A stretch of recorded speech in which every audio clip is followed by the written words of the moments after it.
Hello, everyone. Ron here from L.T.L Tutoring Central, and I am back with a reading comprehension and discussion video. And this time around, I'll be reading an article called 10 Examples of the Mandela Effect. So we'll be learning what the Mandela Effect is, if you don't already know, and some interesting examples. I haven't read the article. I saw a little bit of the top, but I haven't read through it. I always like to read through cold with you so that it's new to me as well. So if I stumble on a few things, you'll know why. It really is uh, about as live as you can get. It's recorded live, and I rarely correct any mistakes that I make unless they're so major that I have to start the recording all over again. But we'll try to avoid that. Just before I get into the reading, if you don't mind pushing that subscribe button, it helps the channel a lot. If you want to help some more, check in the description. There are ways you can donate to the channel.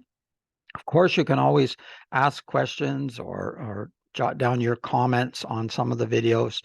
Thank you to everyone who has. And the channel's been growing really nicely lately, so let's keep that going. It's a great community, and it helps me to keep making videos.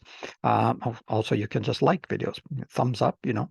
All right, let me share my screen here, and I'm going to pull up the article. It's the article as it is. I'll put a link to the article below. So what you're going to see is all the ads and everything else that come up with the article at the same time.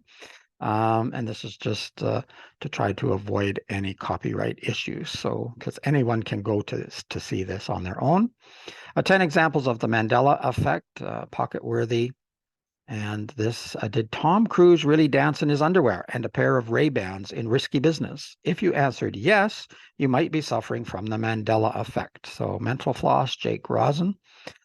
And of course, there is Tom Cruise. If you remember that movie, I do. Well, I don't remember it well, but because it was a long time ago when I saw it. But yeah, I do sort of remember it. Would you believe us if we told you the most famous line of 1980's Star Wars sequel, The Empire Strikes Back, was never uttered? Darth Vader doesn't reveal his paternity to Luke Skywalker by saying, "Luke, I am your father." That's a terrible. He actually says, "No, I am your father." The line is but one instance of what blogger Fiona Broome dubbed the Mandela effect a decade ago, after she learned that a number of people shared her erroneous belief that human rights activist Nelson Mandela had perished in prison in the 1980s. He died a free man in 2013. Well, I didn't remember when he died, but I knew he didn't die in prison, so I wasn't guilty of that one. I think I might have been guilty of the other one, although I'm not sure it ever really came up.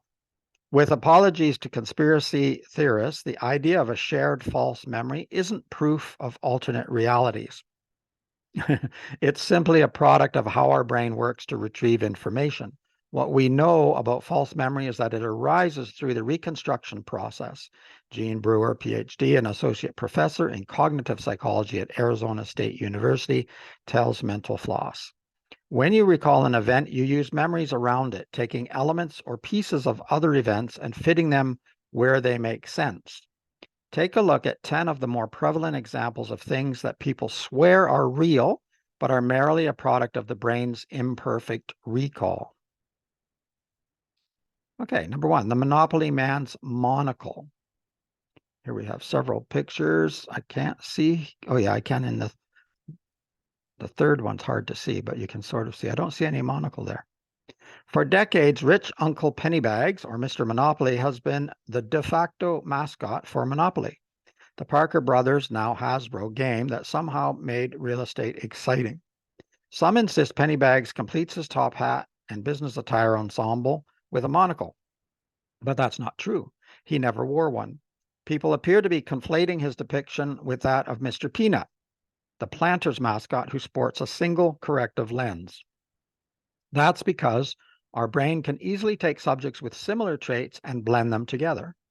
In studies, when you show participants word pairs and ask them to remember blackmail and jailbird, half of them will later say they remember learning the word blackbird, Brewer says. Well, that's interesting to know. It's very interesting how the brain works. I've always been interested in that. I wish I had had more time to study the brain further. I still do read books about the brain and how it works, or how it sometimes fails us or doesn't work the way maybe it should. But yeah, very interesting. And I can definitely see that happening. And I think I have sort of thought of the Monopoly guy with a monocle. or I've heard others mention it, or other artwork. All right, number 2, Jiffy peanut butter. If you look forward to your school lunch break because your parent or guardian packed a Jiffy peanut butter sandwich, your childhood may be a lie. While both Jif and Skippy brands have lined store shelves, there's never been a Jiffy brand. Okay. They may have had a false memory by incorporating elements in the reconstruction process of Jif and Skippy, Brewer says. Now that's encoded in their memory, and the false memory is what they're remembering. They don't remember the experience of seeing it, but the experience of falsely remembering. Okay. I do eat peanut butter, but it's not Jif or Skippy. So I've heard of those brands, though. Hello, Clarice. The tense meetings between imprisoned cannibal Hannibal Lecter and FBI agent Clarice Starling fueled 1991's The Silence of the Lambs, based on the Thomas Harris novel Hello, Clarice, has become a default line reading for people looking to emulate Anthony Hopkins' creepy Lecter. But the killer never says the line in the movie. Instead, he says, "Good morning," when meeting Starling for the first time. People remember Lecter greeting Starling and remember him saying Clarice in a melodic tone, creating a false memory of a classic non-quote. Your memory can try to recreate things based on available evidence using context cues, Brewer says. I think I have heard this line used in, I don't know, other contexts. I think probably comedy skits or something. And I think I have heard Hello, Clarice, and probably did think that that was part of the movie, even though I have seen the movie several times, actually. It's an amazing movie. Anthony Hopkins is one of my favorite actors, and loved his performance in that, although it's a very startling movie at times, as you can tell from Hannibal Lecter. The Fruit of the Loom label. Okay, some people have a fond recollection of a cornucopia of fruit on the label inside this popular brand of underwear. But the fruit was never spilling out of a basket. It was always illustrated as a pile of food. The more exposure we get to things like advertising, the more memories for things become decontextualized, Brewer says. In other words, people who remember the cornucopia might not have a distinct memory of pulling on a pair of briefs and seeing it. They remember fruit was involved and then begin to think, well, how is fruit usually displayed or portrayed? Sorry. Okay, maybe a cornucopia. That's reconstruction. Yeah, so we're taking bits from other places and reconstructing. I know our brain, we're pattern-seeking animals, and that is why our brain tends to fill in gaps. When we don't have the full picture or we don't have a complete answer, our brain tries to fill those spaces in. And the problem is sometimes it fills them in incorrectly, and we get some real misconceptions. These are mostly kind of funny and not very important, but there are other areas in which it can be really important. For example, when a crime has happened and they're asking for eyewitnesses, and a lot of people think it's perfect if you have an eyewitness, but it really isn't, because eyewitnesses, and they've done lots of research on this and testing, and they're generally fairly bad at really remembering what happened and what the person looked like and what they were wearing. And when they do the research, the mistakes can be incredible. In other words, the same person doing it, everyone saw the same thing, but some of them remember it was a man, some think it was a woman, some think the color of their clothes was completely different than another witness. So yeah, really poor. Number 5, a frowning Mona Lisa. Leonardo da Vinci's painting is among the most famous works of art in recorded history. So why do so many admirers insist the demure subject of the portrait is frowning instead of correctly describing her with a smirk? Brewer can't say for certain, but conjuring an image of the painting might involve filling in the blanks with segments of other paintings. It would be interesting to look at the statistical frequencies of frowns, not smiling, or smiling in paintings, he says. Maybe people are just taking the statistical regularity of the art environment. People get exposed to a lot of art where people aren't smiling. Yeah, maybe. I'm not sure. Yeah, I think maybe his assertion on this one's a bit weaker than on some of the others. 6, Ed McMahon and the Publishers Clearinghouse. Do you recall the Tonight Show sidekick, Ed McMahon? Yep, I sure do. Showing up on doorsteps to hand people oversized checks and balloons. Well, that I'm not so sure about, because they struck it rich in the Publishers Clearinghouse sweepstakes. McMahon never made any house calls. He endorsed American family publishers. While the entities were similar, McMahon never appeared on camera as part of the prize patrol. It's an example of what Brewer refers to as source confusion. You may remember a detail like McMahon appearing on television, but not the source. In this case, a rival sweepstakes promotion. Okay. I knew he was connected to it somehow, though. The Berenstain Bears fail a spelling bee. Okay, I am not familiar with these. I've heard of them, but Berenstain Bears, gimmies.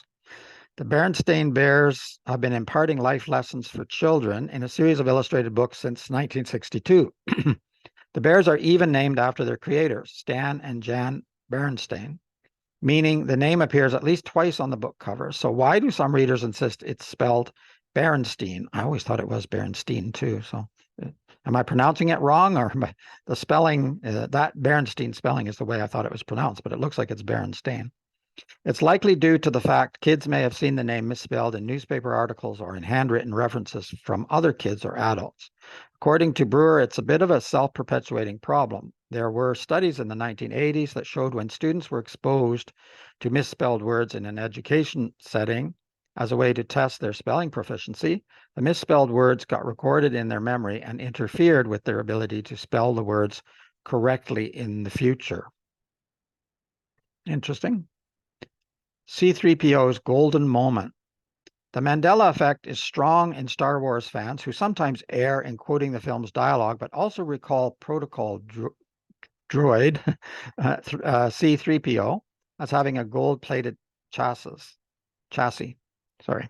And he does, with one notable exception. The lower portion of his right leg below the knee was silver when we first saw him, a fact that sometimes surprises people who have seen the original trilogy dozens of times. People trying to reconstruct an event are taking whatever information they can, which can mean glossing over things or making inferences, Brewer says. Unless you stared at the droid's leg, you probably just assumed he was the same color all over. I don't know too much about it. I did see the original Star Wars, but I wasn't paying attention to every color. Risky business. Remember Tom Cruise dancing in his underwear, the dress shirt, and Ray-Bans while home alone in 1983's Risky Business? Your brain got most of it right. If you watch that now iconic scene again, you may be surprised to see Cruise isn't wearing sunglasses. The mistake likely comes from seeing Cruise in the shades in other scenes or in the film's advertising material. When you watch a movie, it's a big chunk of information, Brewer says, and a lot of things happen in that chunk. When you go back to recreate it, you'll get interference from other things that happened in the movie. Okay. Kazam, not Shazam. The most startling example of the Mandela effect, the widespread belief that an entire feature film exists titled Shazam, or Shazam, starring actor and comedian Sinbad as a genie. What people are recollecting is probably Kazam, a 1996 comedy starring NBA great Shaquille O'Neal as a wish-granting mystical figure. Part of the confusion stems from the fact that Sinbad appeared in several children's films in the 1990s. One of them, First Kid, reportedly had a preview for Kazam on the VHS release, which could have strengthened the tendency to reconstruct the actor as starring in it rather than O'Neal. This one is so convincing, even Brewer himself says he caught himself remembering it. Remembering in quotation, because he can't really remember something that didn't actually happen. Should these processes that lead to false memories be considered flaws? Not exactly.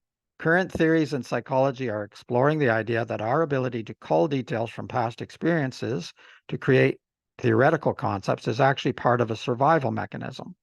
Taking episodes from our past allows us to construct possible futures and anticipate those events, Brewer says. It makes us adaptive to new environments, like living in a world without Jiffy.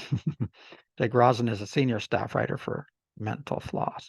And I will put a link, as I say, to this article, so you can go and look at this article yourself if you want to and read all the extra information about it.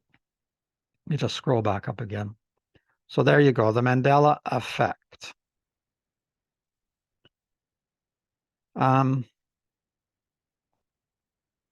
Yeah, when you recall an event, you use memories around it, taking elements from other pieces. Yeah. A number of people shared her erroneous belief that human, yeah, I was looking for a line, but I'm not seeing it here. Okay. Well, we get the idea anyway. It is interesting, and I think I've heard of several others as well in the past where people say that's not exactly what happened, and sometimes I'm surprised. Sometimes I don't know because I never saw the movie or whatever it was. Other times I'm really thinking, wait a minute, I'm pretty sure I saw that happen, and then if you check back, you didn't really see it, but lots of people have talked about it, or it's been repeated over and over, and you just sort of think, yeah, that's the way it happened. That's true. All right, I'm going to stop the share for a second.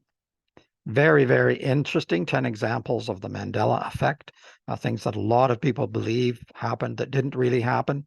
And yes, like they say, it may not necessarily be a flaw. It can be very helpful. Like I say, we're sort of pattern-seeking creatures, and that can be very useful and very helpful. And sometimes when we put things together, either we're right, or even if we're not right, it's still helpful for us to make sense of the world around us and for us to navigate and survive. But sometimes it can also be a danger too, because we can all start to believe in something that isn't true. And then more and more people believe in it, and maybe even millions of people believe in it. And they think, well, it has to be right because millions of people believe in it. No, it doesn't have to be. We really need to be careful sometimes, especially if it's a very important part of our world or part of our life. And we need to double check and say, do I really have a rational reason and evidence to believe in this thing? Or am I just believing it because everyone else is believing it and everyone else is believing it and everyone else is believing it? So it just seems, okay, it's impossible because we do know that, you know, almost the entire population has made mistakes in the past, thinking of things or giving reasons for things that we now know were not true, that have been proven scientifically. And now we understand how these mechanisms work, and we don't believe in those old myths anymore. At any rate, very, very interesting and a lot of fun too to look at some of those. I hope you enjoyed it. If you did, give it a thumbs up. Don't forget to subscribe to the channel. Check in the description below for a link to the article, also ways to donate to the channel, etc. You can comment, you can ask questions, of course. You can contact me by email. Check out my website. There'll be a link for that too. And of course, I do give personal lessons online and in person if you happen to be local at the big table behind me. It is Ron from L.T.L Tutoring Central. Keep learning, keep having fun, and have an amazing day. Bye-bye for now.